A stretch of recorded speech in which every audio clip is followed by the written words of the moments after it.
शादी में आई चुड़ैल। पंडरपुर नाम के एक गांव में शादी चल रही होती है। वाह, मजा आ गया फूफा जी। शादी में क्या खाना बना है? बाराती तो उंगलियां चाटते रह जाएंगे। हाँ, तुमने सही कहा। पनीर की सब्जी का तो कोई जवाब ही नहीं। दूसरी तरफ पंडित जी फेरों की तैयारी कर रहे होते हैं कि तभी वहाँ एक चुड़ैल आ जाती है। अरे मर गया रे, ये चुड़ैल यहाँ क्या कर रही है? अरे दिवाकर जी, ये आपकी कौन सी रिश्तेदार है? अरे मुझे क्या पता। क्यों भाग्यवान, कहिए तुम्हारे मायके से तो नहीं आई है?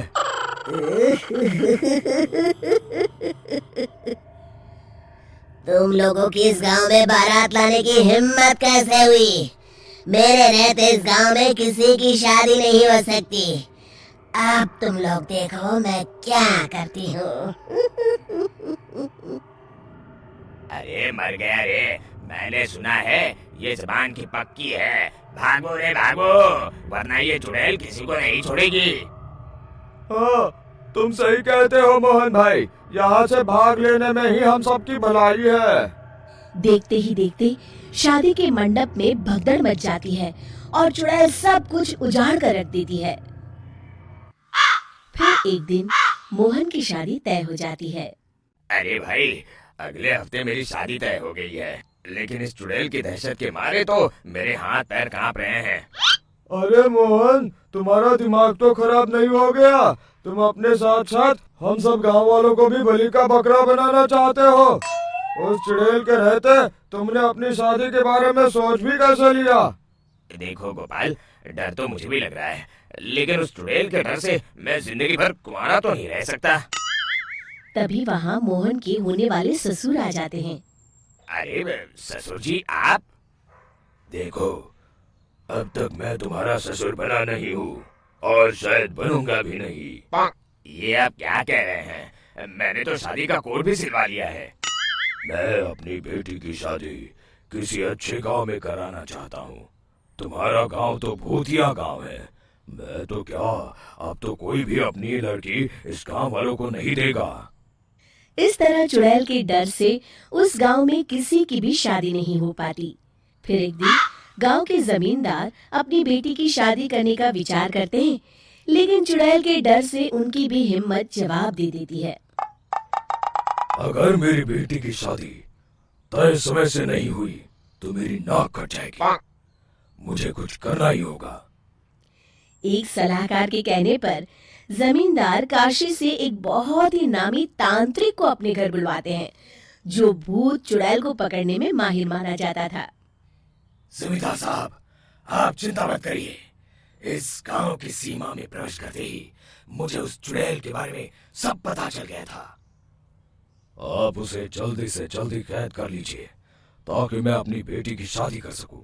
जब वो चुड़ैल एक इंसान थी, तब ठीक उसकी शादी करने वाले दिन ही उसकी और उसके होने वाले पति की एक दुर्घटना में मौत हो गई थी। उसका होने वाला पति आज भी भूत बनकर जंगल में भटकता है। इसलिए जब तक चुड़ैल की शादी नहीं हो जाएगी, वो किसी और की भी शादी नहीं होने देगी। ये आप क्या कह रहे हैं? अगर वो भूत भी हमारे गांव में आ गया तब हमारा क्या होगा? ये आदमी बीच में बहुत बोलता है, इसे बाहर निकालो। उसके बाद तांत्रिक बताते हैं कि अगर उस भूत के साथ चुड़ैल की शादी करा दी जाए तो वो चुड़ैल हमेशा हमेशा के लिए उस गांव को छोड़कर चली जाएगी। जमींदार साहब, आप अपनी बेटी की शादी की तैयारी शुरू कर दीजिए। मैं कुछ गांव वालों को अपने साथ लेकर उस भूत को ढूंढने जंगल की ओर जाता हूँ।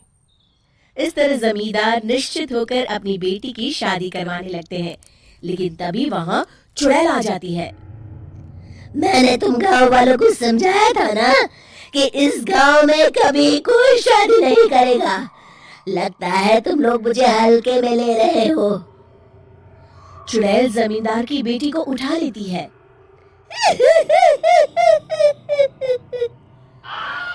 अब देखती हूँ बिना दुल्हन के तुम लोग शादी कैसे करोगे।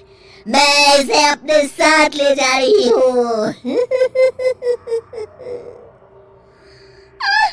छोड़ मुझे, पिताजी, मुझे बचाइए।